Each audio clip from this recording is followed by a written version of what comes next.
Hi everybody and welcome back. Every Pokemon region has a map, and I knew that at one point I wanted to draw one for myself. So a few weeks ago I started to make a rough sketch that I wanted to discuss with you. It is not final, I just try to put all the locations in that I talked about in my videos or locations I want to talk about in the future. I'm just gonna go over the locations, letting you know my thought process behind it. However, since this whole region is a community project, I also wanted you to be able to shape this Fakemon region with your own ideas. So if at any point you get an idea how I can optimize something or think I should add anything, please let me know in the comments. So this was way harder than any Fakemon I've ever created. I didn't think it would be this difficult, but it truly was. The Jermanzburg region is not a one-to-one translation of Germany, obviously, but I wanted the map to have a similar vibe to Germany. Problem? What the hell does this even mean? That was a question I had to ask myself a few times. I grew up in southern Germany in a village. Whenever I think of typical German nature or landscape, pictures of small villages surrounded by meadows, little forests, fields and often small rivers or water streams come to my mind. A friend of mine who lives in a larger city told me he thinks of giant cities like, I don't know, Berlin for example. This made me realize that my view is very limited. I also asked friends who live in northern Germany on their opinions and I'm gonna discuss their advice later. Yeah, so I just wanted to let you know my struggles beforehand. Overall, there are different terrains in this map. 31 routes, 7 gyms right now, I don't know what the last one is gonna be, 8 emblem stadiums, 12 cities or villages and 20 named locations. These different colored stadiums are the cities where the emblem contests take place. In reality, they wouldn't look all the same. These here are just placeholders, and all places marked with the sign are home to gyms. And the Pokemon centers are, well, locations of Pokemon centers. So the rough overview is done. Let's start with the first actual location. The starting town. It's a typical small village with a few houses of the player character rival, a few randoms and the professor. It's important to note that the professor only has a rather small lab in this village and the actual lab is located somewhere different. The village is right next to the mountains of the region, but at the beginning they are blocked because of snow. You can leave the village south to start your journey at Route 1, but you can also take an unnamed path in the west to go to the local lake. Without a serving Pokemon or a fishing rod, you, however, are not gonna find anything too interesting.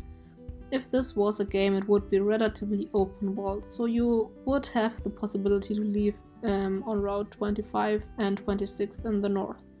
But for the sake of this video, we will go with Route 1. After Route 1 comes Route 2, which goes right into some fields and ultimately a little forest, and ends in Route 6.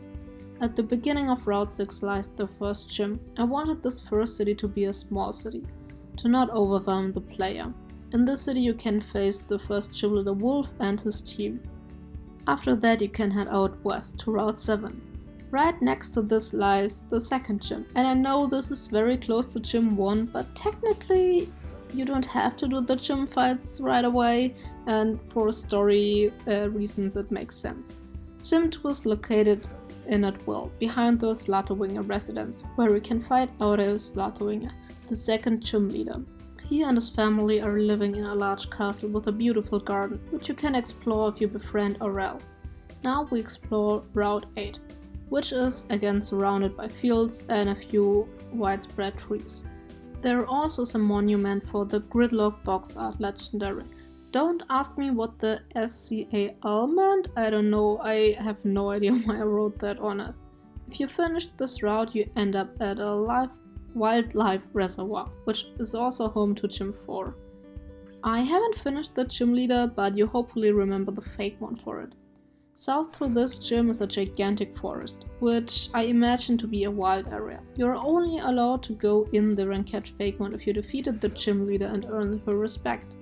Now we will go to the next town, following Route 9. This city is based on a typical German medieval city, and is home to both a gym and an emblem contest. This gym is the only one that's not directly based on a fairy type. The emblem contest here is the dragon type one. Heading out to Route 10, you will soon arrive at the next emblem contest. It is partially located in the gigantic forest. By the way, all locations where you only see the placeholder symbols or locations that look empty are the ones where I ran out of ideas. So any help will be appreciated. Route 11 or Route 12 will bring you to an enormous farming station. When exploring Route 18, you will recognize that the nature here seems to be heavily affected by the garbage disposal at the east. Lol, I'm talking about the west. The water isn't clear and everything seems to be a bit foggy. Route 18 ends at another emblem contest and a nearby industrial city. You see the red dots pointing at the ocean, right? This is an illegal garbage disposal that poisons the sea. It will become more important later in the story, once I finish this whole project. So, not anytime soon. Route 19 crosses a large artificial canal that is used to transport goods via boat. It does not lead you to another city, but a highly guarded laboratory. I wonder who might be working here. If you're not invited, you can't enter, so you go to the next city via Route 20. This city is very modern looking and is partially based on Berlin with the famous Alexander Tower. Like a lot of other cities, it also has a gym and an emblem stadium. North to it is a park of wind turbines, partially on land and partially on sea. On the southern Route 17 you can also find the second monument, where the shift legendary is allegedly sealed beneath. Route 21 brings you to the harbor city, which I think will be based on harbor cities like Hamburg and Kiel. Those cities are located in northern Germany and usually it's a bit colder there, more windy and more cloudy. However, I wanted to include a different climate into the region that cannot be found in Germany at all. You can already see a deserted area with a few palms. So in Germany there is this one location called Nördlinger Ries, which is a valley that was caused by a meteorite, and apparently the climate there is slightly different than around it. I over-exaggerated that concept and made the crater at least partially a desert. I'm not sure what the right half will be, maybe more like a savanna or a grassland scape. And the palms are placeholders for a jungle area. I don't know if I like the fact that those areas are all so close within each other's range, but then again it makes sense to be all in one valley. Maybe I can mix it a bit better in some parts, but yeah, we will see. I wanted such an area because after a while just making fake one based on German animals and legends became a bit boring, to be honest. And in this region I can include fake one inspired by animals from other parts of the world that would definitely not survive the low temperatures of our winter. I already designed one mod, but I haven't released it yet. And of course this is all fictional, so I could just include these mods anyway, but I wanted to at least have a bit logic behind it. Let's first visit the two islands and then the rest of the mainland. You can see two islands, one of them larger than the other one. The large one has a lighthouse, cause I had to add one at some point.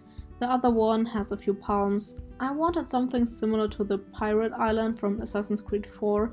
It's not really fitting to Germany as an inspiration, but I figured the map would be a bit boring and monotone if I don't bring in a few other inspirations. If you choose Route 22, you will come to the third gym, which is the research station of Dr. Kai Burnett, the daughter of Professor Burnett and Professor Kukui, who is researching the local marine wildlife. Head to Route 24. If you stop here, you can find the hidden passage that leads to a ship graveyard. This location can be both visited over and underwater. If you don't find that hidden passage, you will get to another city with an emblem contest in it. It's probably gonna be the dark type one, but I'm not sure yet. North lies Route 28 that brings you to a large library. What exactly is going on here and who owns this place is a secret for now, but feel free to guess if you want to. Let's go back into the city and use Route 27. This will lead you into the mountains, which are covered in a snowy forest. In the middle lies a village that looks heavily decorated. In this forest would be a few hidden ways, but I only marked one. If you leave the forest, you will be standing in a large snowy space, where you can occasionally find icy lakes. If you manage to cross this field, you will get into a volcanic area with hot springs. You can leave the mountains either by the land route 4 or by serving down Route 3 and will end up in your hometown again. We are missing 2 more cities, so let's travel there by Route 25. This city again has an emblem contest and a gym that is located in an amusement park. Behind the amusement park is the old and now haunted amusement park. I am definitely gonna get a dead-end reference in there somewhere. You can also leave Route 25 and head to Route 26, which leads to a small forest. You can see a few ruins, and in the middle is an open area with 2 statues of Fakemon that I haven't revealed yet. They are gonna be legendaries, by the way. Route 14 and 15 will lead you to the last city, with 1 gym and 1 emblem contest. The colorful boxes in front of the stadium are little stands where you can buy all sorts of sweets. This is related to the gym leader. North to it is the 3rd legendary monument with the Fable legendary sealed. And that were all the locations I have so far. But I have a few more points to discuss. First of all, wild areas. I told you that the large forest is one, but there are gonna be 2 more. I imagine the meteor crater and the sea to be wild areas too. To make this work, I think I have to add more interesting elements to them. Do you have any ideas for that? Because my main issue with the official wild areas are that they became pretty boring pretty quickly. Second of all, the overall shape is boring. It's all just one mass of land. I think I'm gonna split the southwestern part that is divided by the canal and make it an actual island, and maybe add a few little ones too. Maybe a swimming resort or hotel could be something to add to, I don't know. Third, there are a lot of open spaces and routes. In general, my routes don't look like anything and are just there to go from A to B. I have to incorporate them a lot better. Fourth point is a question to you. Did you viewers realize that the region is split in 3 parts? Cause the region is influenced by 3 legendary Fakemon. The Gridlock, Shift and Fable one, so one part is more advanced, one is more on the natural side, and one is more mystical, and in the middle they mix. Was that something that came across, or do I have to make it more obvious? If yes, do you have any ideas how? My 5th point is symmetry.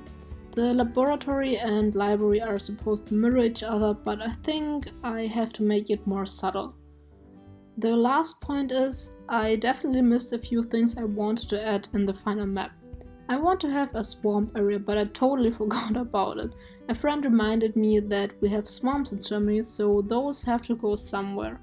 I think this area would fit nicely at Route 9 and Route 10. Also, some parts of Germany are also more flat than others. I think the landscape around the large mountains should be a little more hilly. Is that a word? I mean, there are small hills.